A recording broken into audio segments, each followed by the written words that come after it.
Thank you for joining today's webinar on how to accelerate your Salesforce adoption with Neuron ESB. My name is Rachel Snyder. I'm the Senior Marketing Manager for Neuron ESB and will serve as today's moderator. Should you have any questions throughout the webinar, please list them in the chat window. We will get to them at the very end of the session. Hosting today's event is Joe Kluge. Joe is the Solution Development Manager for Neuron ESB and has an extensive background in enterprise application integration and business process management. Prior to his time with Neuron ESB, he worked as a project manager for BizTalk server team, where he was a key contributor to several releases and also became a nationally recognized speaker at the various Microsoft events. Joining Joe today will be Lester Henderson. Lester is the Senior Technical Architect of Enterprise Technology for Compassion International. In this position, Lester heads up architecture of cross-cutting systems such as the Enterprise Service Bus, Enterprise Data Warehouse, and the DPMS teams. We look forward to having Lester share with us the transformational story of Compassion International and how they utilize the Salesforce adapter within Neuron ESB to bring more relief to more children worldwide. At this point in time, Joe, take it away. Thank you, Rachel. Hello, everyone. My name is Joe Kluge, and I am the Solution Development Manager at Neuron ESB, and I'm also the product owner of our Salesforce integration. Let me change slides. There we go. So, obviously, today we're going to talk about why you would want to integrate with Salesforce.com, how you can integrate with Salesforce.com using Neuron ESB, and Lester is going to join us and tell us about how Compassion International is using Neuron and our Salesforce adapter in their business. So start off with, it's like, why would you want to integrate with Salesforce.com? I mean, Salesforce is a great platform. You can build your own applications up there. They give you a great baseline of as a customer relationship management software. But Salesforce is not, most companies don't use Salesforce for everything. And even if you use Salesforce just for its core functionality as a CRM platform, it's a silo of information. It's out there in the cloud, and it has all this information about your customer, but it's its own app. And it's probably just one of many business apps that you have. You probably have an ERP system like SAP or NetSuite, maybe JD Edwards or Oracle, or you have individual applications for ordering, invoicing, marketing, manufacturing, financials, and quite possibly doing the best-of-breed approach, where you might have Mercato for something and JD Edwards Financials and SAP Ordering. You could have lots of combinations of business apps, not to mention your custom things that you built as well, and web applications too. So with you, by integrating with Salesforce.com, you can get yourself like that full 360-degree view of your customer. You've got information about your customer in Salesforce. You might also have information about your customer in other systems, like in an invoicing system. You can see the invoices that are there, or ordering information, or additional information about product history of what the customer has done. You also have the ability to eliminate manual data entry or re-entry. So if information goes into a Salesforce, you might want that same information to be replicated into other systems.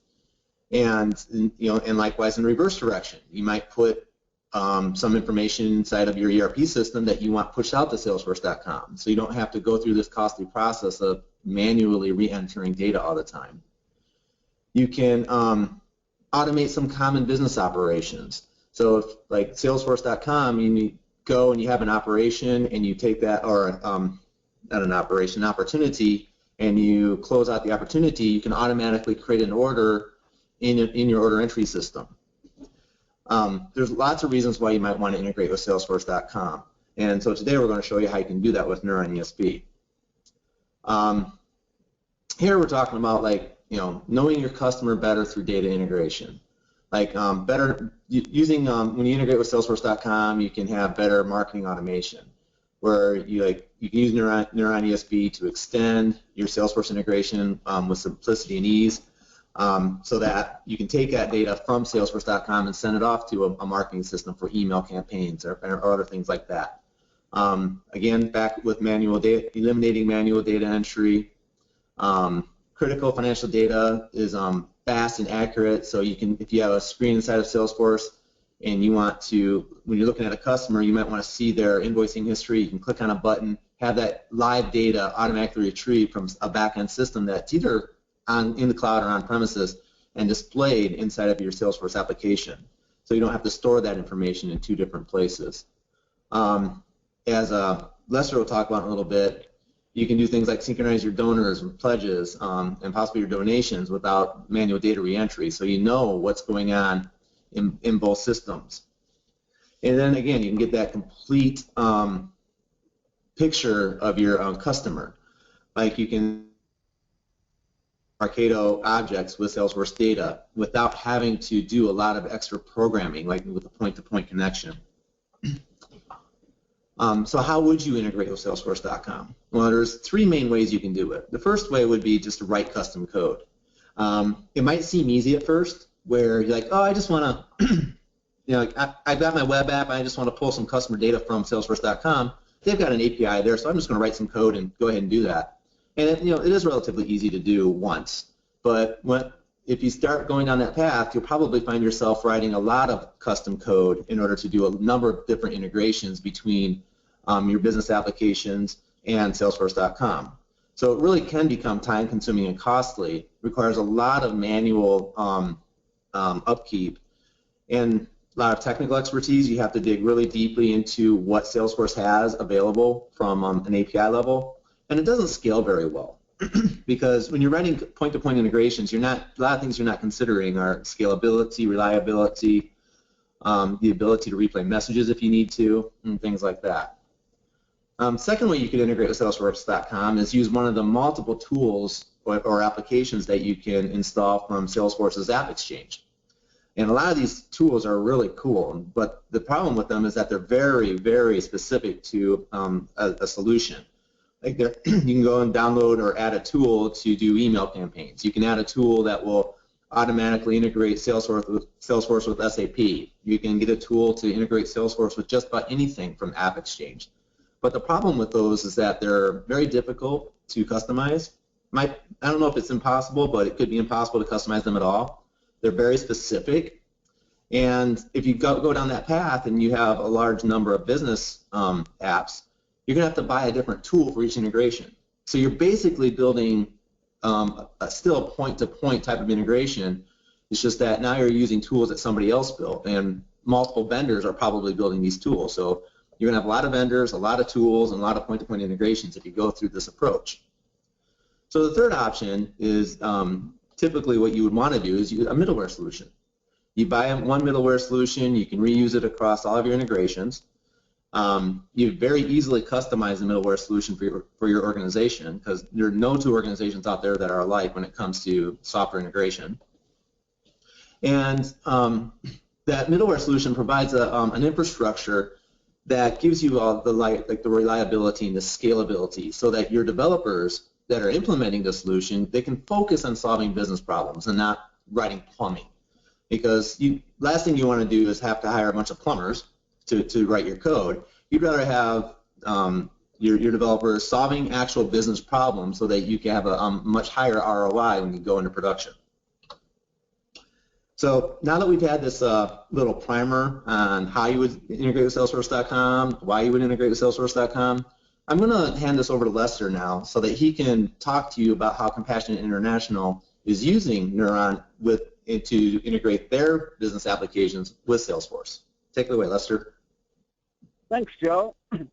My name again is Lester Henderson. I am the Senior Technical Architect of Enterprise Technology for Compassion International. A little bit about us. We are a Christian child advocacy organization. We go out into 4 areas of the world and take care of children and help get them out of poverty. And we do that through working with local churches. We don't want to be the company that comes in, drops a bunch of stuff, and then just leaves. We want to work with the community and help the children. And part of what we have to deal with that is a infrastructure that can work around the world and be able to work in 4 countries and in countries where there's good connectivity and integrate systems worldwide. And Neuron is who we picked to do that. And a little history about that, we picked Neuron several years ago, several versions ago, and went with Neuron primarily because we had a couple problems. One is we were a BizTalk development shop at the time, and we still do a little bit of BizTalk, but not much. But BizTalk was taking a long time to build products out of, and it would take quarters to release products. And as you all know, in the current economy, people don't want to take quarters to release products anymore. It's all about being very quick to market. And so we started looking for a tool that would help us be much more nimble in our approach, quick to market, support the current .NET stack. At the time, BizTalk was really getting old in the stack support.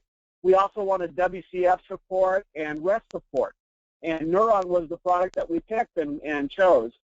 And then in the last year or so, we've gone through a project where we brought in a third-party consulting company with the idea that we needed to replace our entire infrastructure for our next generation.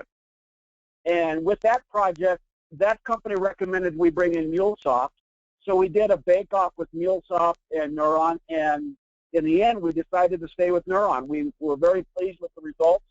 And in fact, the MuleSoft team didn't even get their part of the POC done. So it was really a good, fresh breath of air. And at the same time, we were able to use Nudesics Consulting to help leverage that, and it worked out really well for us. So let's go ahead and talk a little bit about how we're using Neuron as we move forward in this big project.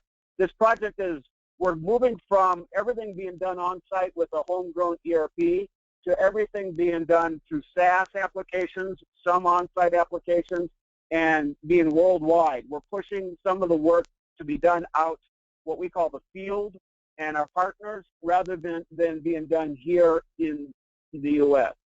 So we're doing data synchronization between our homegrown ERP through Salesforce, through other legacy systems that we have. We're even integrating our newer install of Neuron through this project with our older install of Neuron and our older legacy integrations. And we're also doing data integration with our web applications. We're retrieving images. One of the things we're changing is we used to do images by synchronizing them by putting them in a file folder and having them kind of FTP'd up to the middle. And then we would work on the images here, which required a lot of staff and required a lot of extra work if there was a problem with an image. What we're doing now is we're doing the image work in the field, right at the source, so that if there's a problem with the image, they can fix it right there, right then. And we're using Neuron to pull all those images up and put them into our image system, which is called Perceptive. And we've also set up Neuron in a way that we can do both batch processing and real-time processing, so that we're getting the best of both worlds with that. As we move on into the next slide, you'll see where we talk about how we're moving what we call beneficiary data. Next slide, please. Thank you, sir. So right now what we're doing is we're using our homegrown ERP system and we're using Salesforce both at the same time. And so that's just going to happen for a time period while we migrate everything into the new stuff, but we knew we couldn't just do a big bang migration of a system that had been running for over, I think it was 12, 13 years. And so what we're doing is we're hooking up parts of the system and replacing parts of it at a time and then integrating the two together. So we're using Neuron with the Salesforce adapter to integrate the CRM parts that we're doing in Salesforce with our homegrown ERP. A little later, I'll talk about how we're actually going and integrating other parts with Neuron in the next phase, which will give us the ability to have a complete holistic approach. And eventually, we'll turn off our homegrown system, but we'll still be using Neuron to integrate the new ERP, the new Salesforce CRM, and so on and so forth. Go ahead. We also have what we call advocates, and advocates are people who volunteer to go out to events. We'll have a concert, and at the concert, someone will talk about what we do, and at the end of the concert, people can come up and look at pictures of kids and decide whether they want to sponsor a child. Well, we have very strict rules. We never want to have a child someone try to sponsor a child if someone else can sponsor that child. We want to make sure that if someone sees a child and they feel the desire to take care of that child, it's their child. They can take care of it, and no one else is going to have that. So we have a very rich ecosystem behind the scenes to track all the photos, all the packets, all the online information, and the events, and we use Neuron through Salesforce and our on-site systems and our on-site website to manage that whole experience. And if we move on,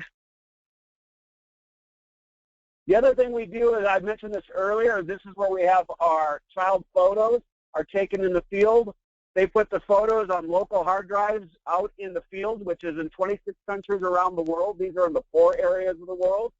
Neuron reaches out, grabs those photos, brings them up, processes them, updates Salesforce, updates our image software, which is Perceptive, and make sure that we have the information all accurate in all the different places that we keep it. And so that's an example where we're using Neuron's ability to do workflows, and Neuron's ability to connect to disparate systems, and Neuron's ability to deal with different file formats. All of those are being used all at the same time in that particular scenario.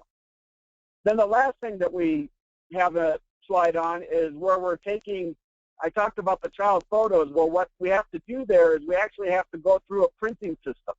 And so we take the photo, a batch gets put in, we take those photos, we go out to our printing software called XMPi, we process that batch, we update the system to let it know that we've updated those and we've printed those out. So now we have that full traceability that we've printed those packets out, because again, we're very concerned. We want to make sure that we never have a child's photo on 2 packets at the same time. And so it's very important for us to really track that, and the ability to deal with queues and Neuron's configuration gives us a lot of flexibility to make sure that we know exactly what's going on. As we move towards the future, this is phase 1 of a 4 to 5-part project. The next part of our project is we're going to start rolling out more and more of the capabilities that our homegrown system, more of the ERP side of the things. We're going to move to a product called NetSuite, which is a SaaS ERP, and we're going to be hooking NetSuite up to our homegrown system, up to Salesforce through Neuron, and manage that. Eventually, again, our homegrown system will go away, but Neuron will be the center between NetSuite and Salesforce, between our other products. We also look at, there's going to be other products that we're going to be integrating going forward. We know this isn't a one-time thing, and so we're planning the infrastructure around that right now. And in the end, we're going to actually expand this out even further. Today, we expand to what we call our field offices. Those are those 26 field offices in 26 different countries, or 25 countries, excuse me. Those are compassion facilities that are in those locations. But we actually work with local churches in those areas to do the work. And so that's where all the work really gets done. So we're going to expose services and applications all the way out to the churches, which means we're going to have over 5,000 integrations when it's all said and done. Probably by that time, we wouldn't be surprised to see it hit 6,000 or 7,000 integrations. We're planning the system based on where we think we will be size-wise at the year 2020, and with the idea that it will grow and run for the next 10 to 15 years after that. So that kind of gives you an idea. In this project, we're using Neudesic's resources to help augment our resources so that we can build this system out and use the expertise that Neudesic brings to us in using Neuron. But at the same time, our people are being trained and are taking over more and more of the capabilities. So by the time our project's done, we'll be doing all the work that's left at that point, but we'll have augmented up to that point with Neudesic resources. And so it's been kind of a great experience for me to see this come over the years. Neuron as a product has matured more and more, and the connectivity to Salesforce and NetSuite are just actually wonderful, and we're really excited to be using it. And I think that's all I have, Joe. I think I'm going to pass it back to you.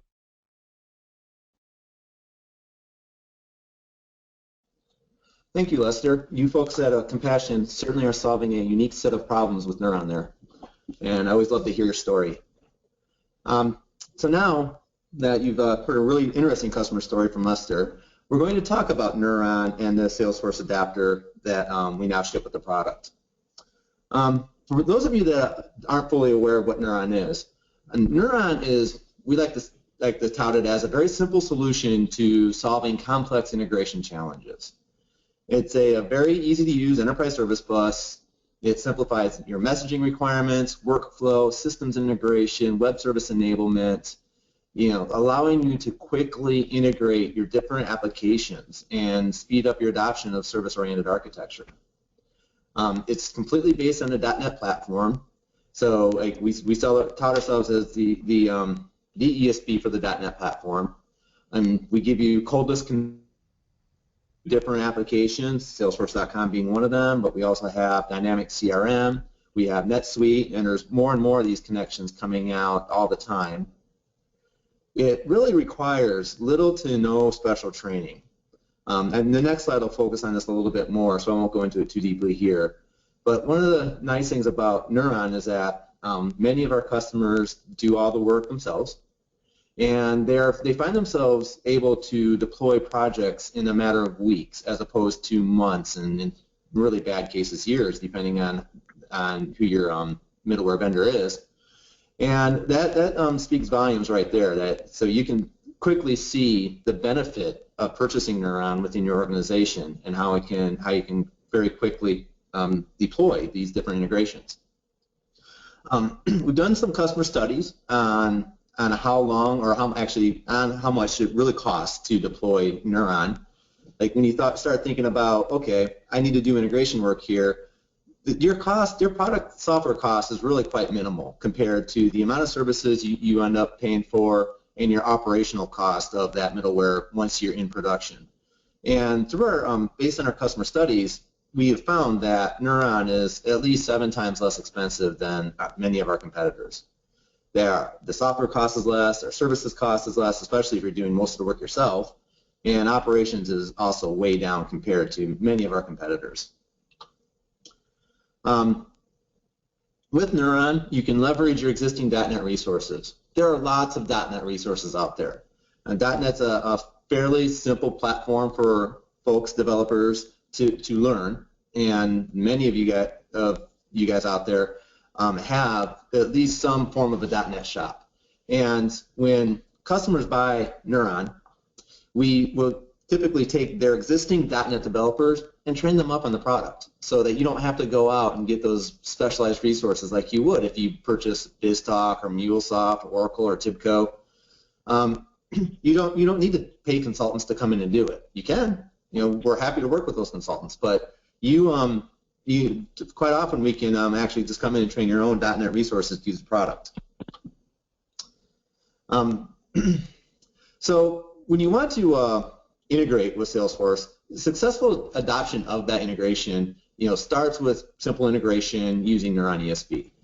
We can connect those systems faster. So as I'll show in the demo, you can very easily create a connection to Salesforce. You can go and browse all their different objects they have, and you can import the metadata for those objects straight into Neuron. And then you can just create those integrations much, much easier than with other products. You can capture insights faster. So you can connect existing systems. You can connect Neuron to your marketing system. You can, or Salesforce to your marketing system. You can connect, access Salesforce data from your web applications, all through Neuron. And then it can help you close deals sooner because your apps are connected. You don't have to wait for data that's entered into one system to be manually re-entered into another system. Everything is nearly immediate, almost real time or is real time, and access to data across all of your business applications. Why would you use Neuron for Salesforce integration? Because it's simple. We try to mask the complexity of the Force.com platform as much as possible. Now, a lot of you that use Salesforce say, well, Force.com is not very difficult.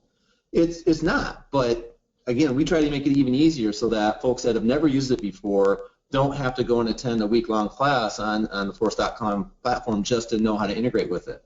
We try to boil it down to .NET objects and using schemas and XML or REST calls that your developers can take advantage of. Faster time to production. As I said before, you can deploy your projects in weeks, not months. So you can see definite benefits much more quickly there. Salesforce has its, I won't say its own security model, but it has its security requirements. And quite often, if you're writing your own web service calls to the Force.com platform, you also have to code in your security mechanism there, either through using OAuth or just using a username and password. And both those options are handled completely by the Neuron ESB adapter for Salesforce.com. It's completely handled there. We give you the ability to generate schemas that you would use in mappers for creating the messages that you send to Salesforce. And another thing is that calls to Salesforce, if you're looking for that 360-degree view of your customer, or if you need some other piece of data that might be in some custom object in Salesforce, you can actually use the Salesforce adapter as part of like a data aggregation pattern or service aggregation, where you might need to pull data from 3 or 4 different systems in order to respond to a web service call.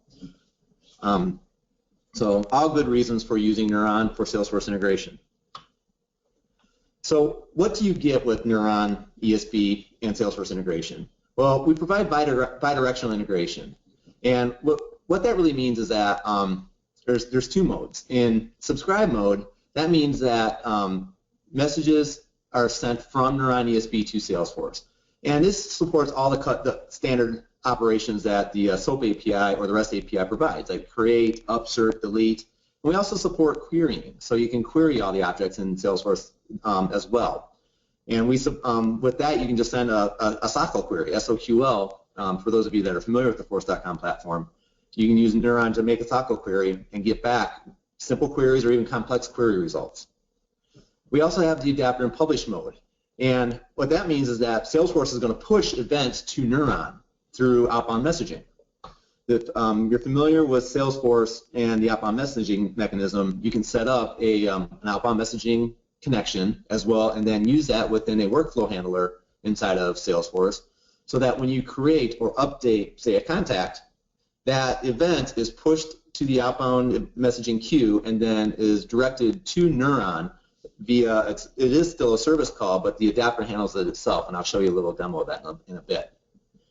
We also support SOAP and RESTful integration with Salesforce.com. So in Salesforce, they have Apex, and Apex can be used to make callouts to web services either via SOAP or through REST.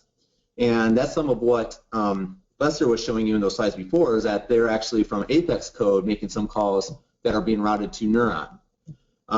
Now you guys might be thinking, it's like, well, I've got Neuron on premises and I've got Salesforce in the cloud. What Compassion is doing is they're actually routing those calls through an API tool called Mashery, if you've heard of that before. And so they're routing the calls through Mashery, and then and from there they're being routed to Neuron for processing of REST calls. They're using REST with JSON there, I believe. And then Neuron can also be used to call Apex web services. So you can actually have Apex code out there in your object, and it's being exposed as a RESTful service, and a Neuron ESB service connector can be configured to call that code directly. So very easily, you can use the adapter for sending data to Salesforce or making queries. You can use the adapter for receiving events through the outbound messaging mechanism, or you can use Neuron Web Services to send or receive web requests with Salesforce.com. So lots of options there. And then finally, that I mentioned this a couple times now, is our metadata generation capability, where you can create schemas that they can be used for creating messages or validating messages that are exchanged with Salesforce. And you can also optionally create an XML sample file that you can use for testing your integration with Salesforce.com. So with that, I'll start talking about the metadata generation capabilities. What this allows you to do is you can connect to Salesforce, and you can start browsing all of the different S objects or the objects in Salesforce that are available there. Not only does this show you all the standard objects, but it shows you all of your customized objects as well. So if you've done a lot of different work up there on Force.com, you'll see all those customized objects in this as part of this list, as well as fields. So what you do is, when you're doing your browsing, say you might say, okay, I want to integrate accounts with Neuron. So I load up the schema, or start the schema generation wizard. I find the account object, and I say, okay, I just want to do create accounts. I select the create operation here, and then when I click add new import, it'll actually go connect to Salesforce and download all of the metadata about the account S object. And if you customize it, it will download all of your customized fields as well. And then it will create a schema, an XSD file, and store it in the Neuron repository that represents a call to create an account inside of Salesforce. And it'll also actually create a response schema as well. So the response schemas are quite simple. Basically, there's an ID and a success or fail flag, but still, you might want to have that schema as well. And then you can also optionally generate XML samples. So let's demo this now. You should be seeing, hopefully, is my Neuron ESB Explorer. And I'm not going to give you a tour around here. We've got other videos that will show that. And so when you have to use the Salesforce.com adapter, you would register the adapter in the adapter registration tool. And then in your adapter endpoints, you create an endpoint for either making publish mode endpoint or subscribe mode endpoint. It doesn't matter which one you're creating if you want to do metadata generation. In both cases, you'll get the same set of properties here. And on here, there will be a metadata generation category with the property for it to retrieve metadata. And if I click the ellipsis here, it's going to open up my schema generation wizard. And something I should have shown you first was, I'll close this, is that in order for that to work, you have to have your username, password, and if your Force.com account is configured to require a security token, also have that listed here too. You can also choose which version of the SOAP API you want to generate schemas for. So this is helpful because they do make slight changes over time with the different versions. We support right now up to the latest version they've released. I believe it's 35 or 33, I mean. And we'll continue to support all the latest versions, and they support multiple versions going backwards. But the reason why we have this, one of the reasons why we have this here is, today you might be you might set up an endpoint that communicates with version 33, and then you might have another integration requirement come out a year from now. Well, they're probably going to be on version 35 by then. And everyone gets upgraded at the same time. So now you can just create a new endpoint and utilize the version 35 API while still maintaining your endpoint that communicates with the version 33 endpoint. So you don't have to upgrade everything every time Force.com is updated. You can just keep the existing endpoints until, I don't know, it's like 4 or 5 years. They've got quite a few of these versions are still around. So I've got my username, my password, my security token. So now if I click on this, it's actually going to connect immediately to Salesforce. So if this UI comes up, you know your connection worked because it's already made a connection to Salesforce. And here, I can go ahead and expand my Salesforce objects, and I've already retrieved my entire list of S objects from my Salesforce account. These are the objects that are available to me using the username joe.klug@nudesic.com with my username and password. Yes, this is the free developer account on Salesforce that I'm using. But based on the UI, if I select an account, I can do create or upsert here and just add. I can add multiple objects here, but we'll just stick with one for now. So if I wanted to create a schema that represents account create, I'll just add it to my chosen operations list and click the import button, and it's going to connect directly to Salesforce. And apparently I already have these schemas inside my repository. So what I can choose to do is I can choose to overwrite them. And then if I want to generate an XML sample, I can do that as well. So let's choose something that I don't want to do account now since I already have those in here. Let's do asset. We can do create asset. Here, let's remove that. Let's create that. Let's go back to asset, create, add. There we go. Too many. All right, got create asset here. If I go and import that one, I was going to say, okay, I don't have these in my repository now. So automatically give me the version information so that you know when you're looking at the schema repository, it's like, okay, this schema was for version 33, oh, this one was for version 31. And I want to generate my XML samples, so I click finish. It's going to retrieve the asset metadata from Salesforce and create a schema inside of Neuron. So let's go take a look at that really fast. So if I come up here, oh, those are XSLs, there we go. So in my XML schemas in the repository, you can see my account ones that I had here.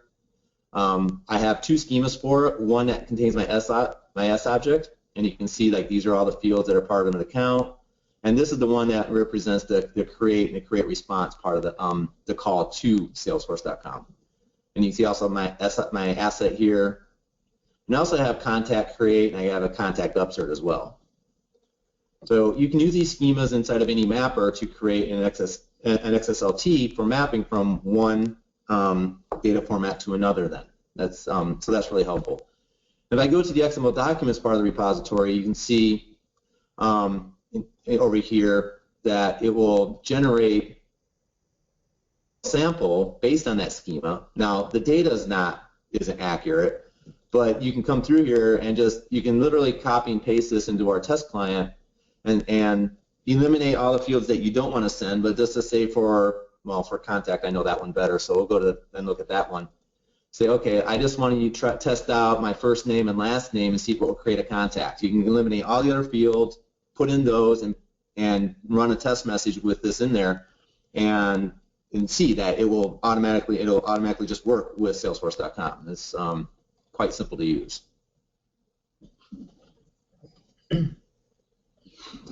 Okay, let's go back to our slides. Maybe. There we go. All right.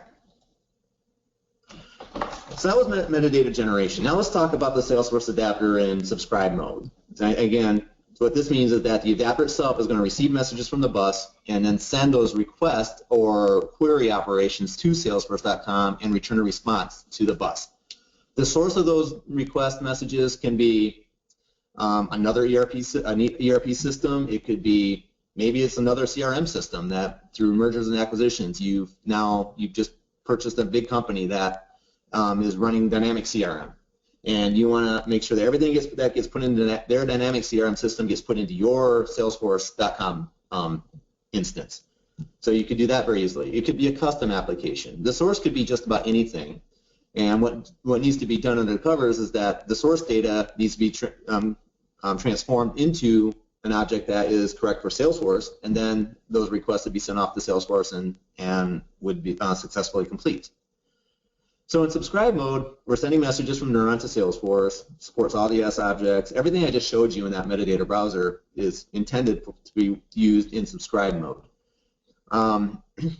We support all the partner WSDL operations. So under the covers, what we're really only using, if you know Force.com very well, we're using the partner WSDL. And because the partner WSDL has all the operations, but none of the actual metadata is stored in there, because we're retrieving that metadata real time when you generate those schemas. So we use the partner WSDL, have all those core operations like create, update, upsert, delete, query. We actually expose the describe operations and utility operations too if you actually needed to use those for some reason. You could create new customers or new user accounts inside of Salesforce through some of these operations if you wanted to tie that into, say, an Active Directory type of integration scenario. And then we also support this notion of static and dynamically provided security credentials. For a lot of times in integrations, operators will use what's called like a switch account. Like all integrations going to System X will use the same set of credentials for making that integration. So you could do that with Neuron. So you could have like a Neuron Salesforce account in Salesforce and then use that account for doing all your integrations. But then every time a new contact shows up inside of Salesforce, it's going to be, you'll see that it was created by the Neuron Salesforce account. Well, we do support the notion of a dynamically provided security credential so that if a user, say, did something in one system and you wanted to provide a set of credentials yourself to be used for making the call to Salesforce, you could do that with Neuron. So we support both models there. And with that, we're going to do yet another demo. It's going to be a lot of demos now. I kind of like that. Let me bring up my Salesforce.com UI. I'm going to have to log in again probably. Yes, I am. Perfect. All right. So if I look at my new contacts this week view, I have no new contacts this week that have been entered in Salesforce.com. Now, just going back to Neuron, the way this flow is going to work, or this little demo is going to work, is well, first thing I want to show you is the options that you have in subscribe mode with the adapter. So let's look at those really quickly so you know what options you have. In general, as general options, so these first set of options will apply to both subscribe mode and publish mode. One, are you going to do a no-auth connection? Are you using OAuth for your security model? If you are not, you're pretty much restricting yourself to using just a SOAP call then. Because the only way to do the REST call, like we support both the REST API as well as the SOAP API with the adapter. It's kind of an implementation detail because the adapter is handling it itself. Sometimes you might just want to do something like create contact. You might have a standard like, well, we're going to use REST everything, and so we support REST with the adapter. But when you're doing REST in subscribe mode, it also allows you to use the adapter to make calls to your Apex web services. So you can actually plug in the URL straight to your Apex object here and make a call using an OAuth connection, and the adapter will handle all of that security and the routing to that particular Apex endpoint. So that's one of the reasons why you would want to use REST over SOAP here. Otherwise, it's purely more of just an operational decision for the developers, which one they want to use. If you select OAuth connection as true, you notice that the login URL changes slightly. You no longer, well, you still need a security token, but you're also going to need a consumer key and a consumer secret that you're going to have to add here too, which I don't have handy for me, so I'm going to leave those blank. I'm actually going to go back to SOAP. And then you notice under subscribe mode properties, you have a choice of which web API. You can do OAuth with the SOAP API or with the REST API. And if you're doing the REST API, you have a choice between XML, JSON, or image processing. And that's both for the request going to Salesforce as well as the response coming back. With image, we actually, this is due to what Compassion is doing with downloading the images from Salesforce, so we had to add an image data format there as well. So you too could take care of that feature. And we also have a send timeout. So sometimes an operation on Salesforce might take quite a while, or if you're downloading images, it could take some of those images that Compassion is downloading are megabytes in size, and 60 seconds was a standard timeout, and we realized it might not be enough, so we added a timeout flag here so that you could extend that to 2 or 3 minutes if that's what your use case requires. All right, so let's stick with SOAP, and I want to actually go back to false. It's my auth connection.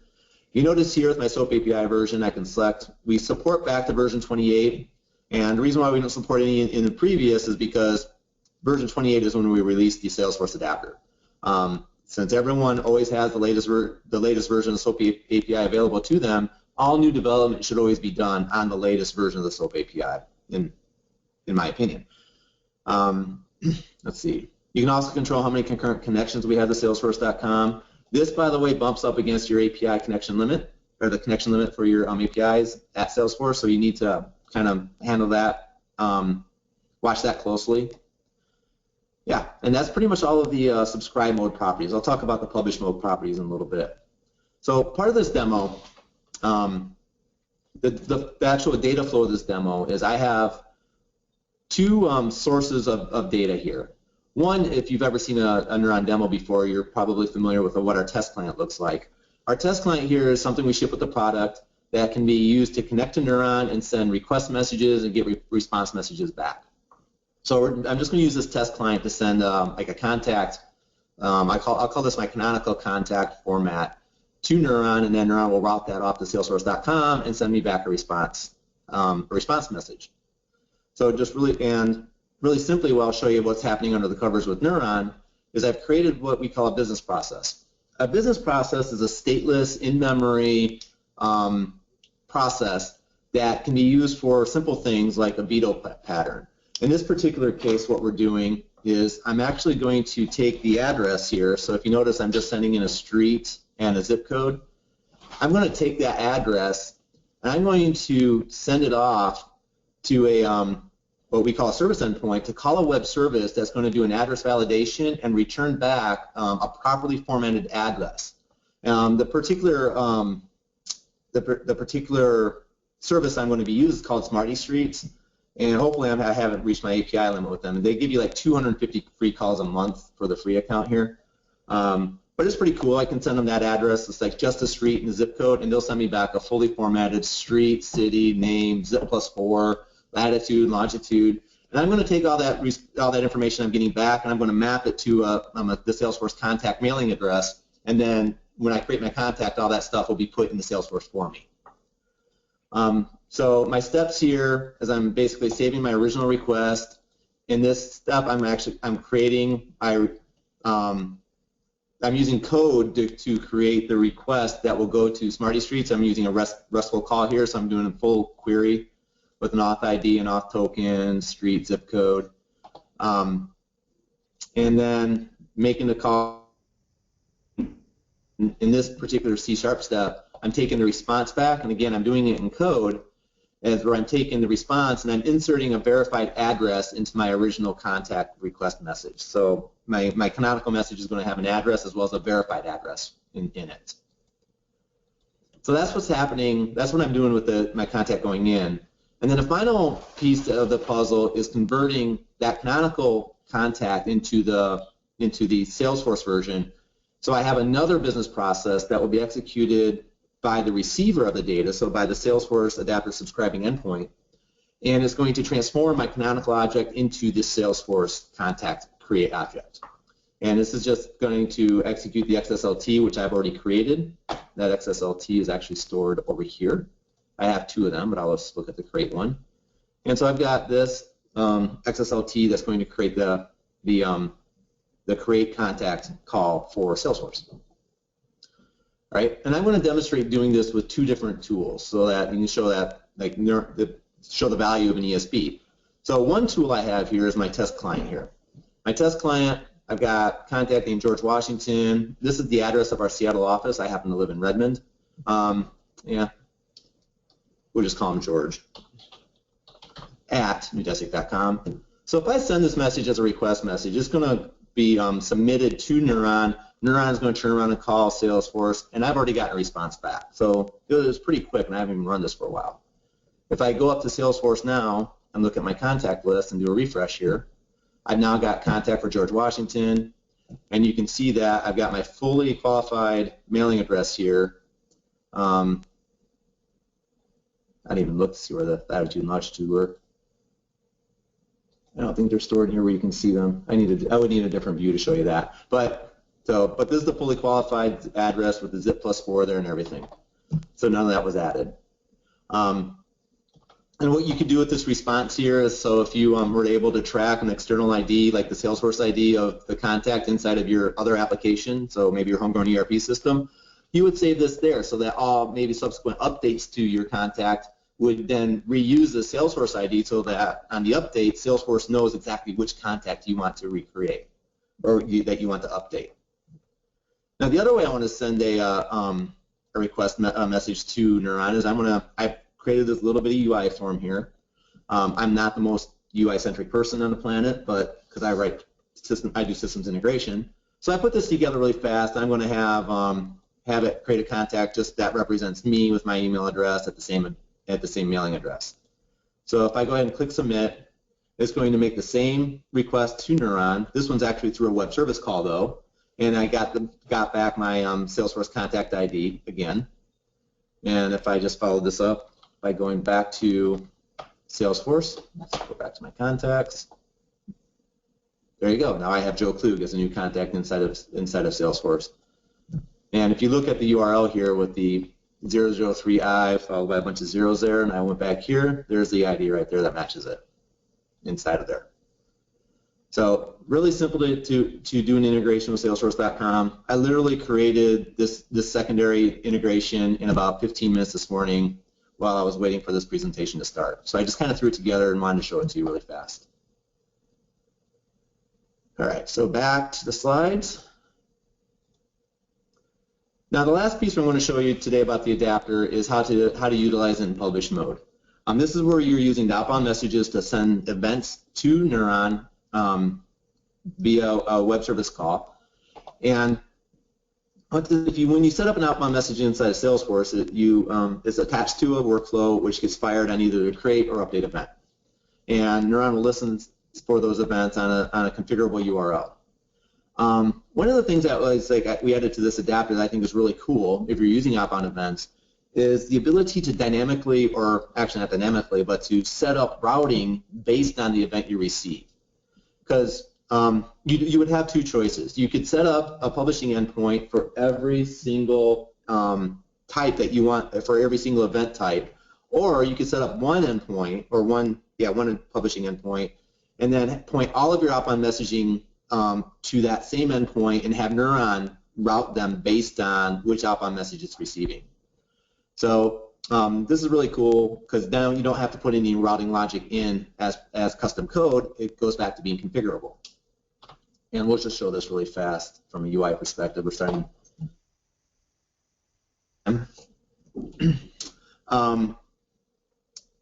So if I go back to my adapter endpoints, and I'm in my publish mode here.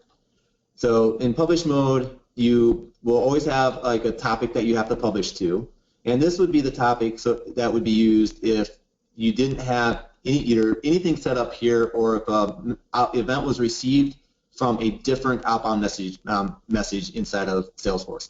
So I have one set up for opportunity, one for contact, and one for invoice.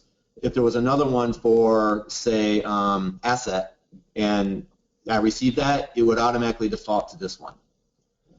In my routing tool rules here, what this does is if I want to create a new one, when I click the drop-down list, it'll go and actually pull up a list of options.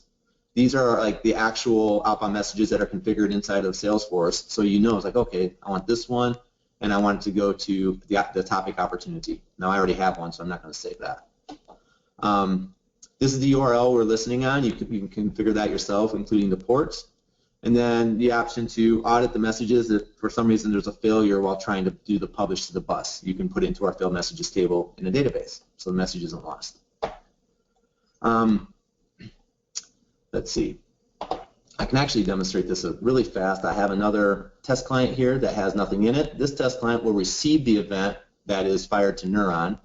So if I just went to my opportunities and created a new one really fast, let's just say there's a baseball team called the Seattle Salmons, and we're going to create a new opportunity for them. They want to buy $1,000 worth of baseball gear from my company. The potential close date is June 26th, and the stage right now, we'll just set it's at prospecting. We'll just say they're buying catcher's gear. Now, if I click Save here and came back to my test client, you notice it's really fast. So the outbound messaging event handler is very fast.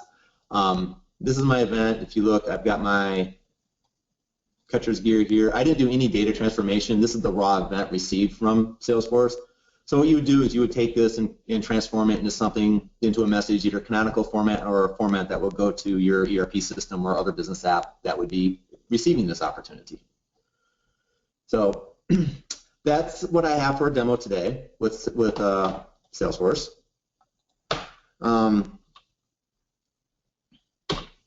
Yes. Oh, well, and then I'll talk about REST SOAP integration.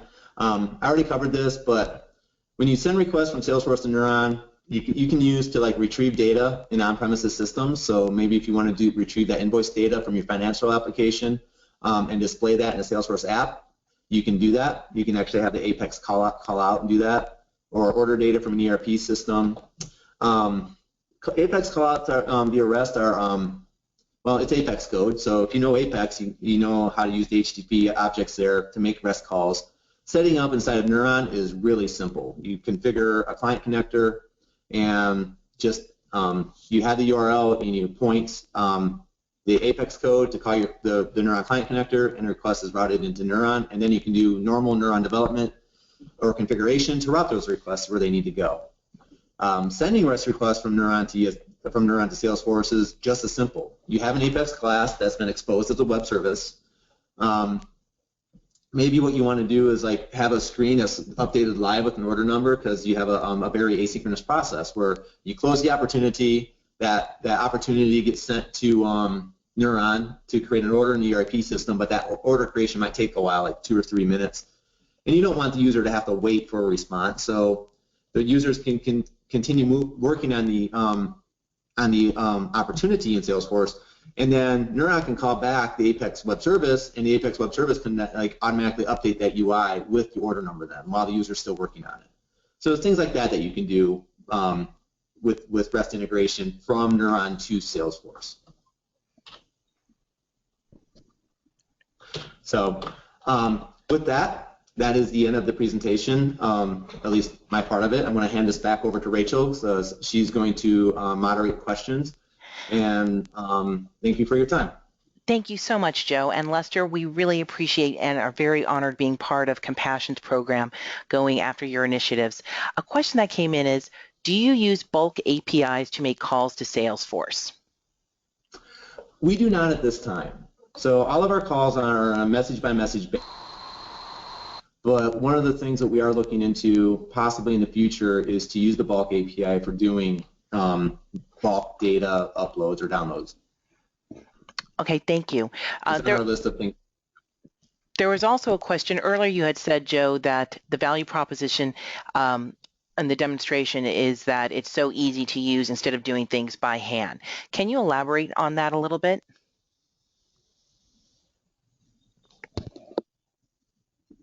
Joe, can you hear me? Oh, yeah, I can. Sorry, I was actually reading the question. So the value proposition of having Neuron is that you only need to create one connection to Salesforce, and you can route all of your requests to Salesforce via Neuron.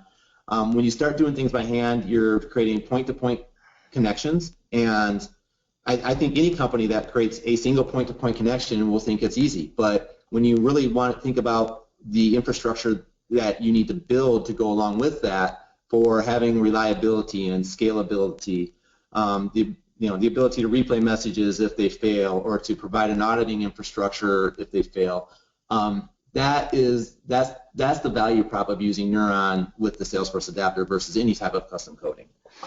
And Joe, can you do bulk process with a single message?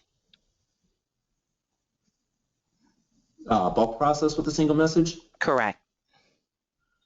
Yes, you can actually send up more than one request within, say, if you want to do a create, you can have multiple objects within that create request. Yeah, you can do that.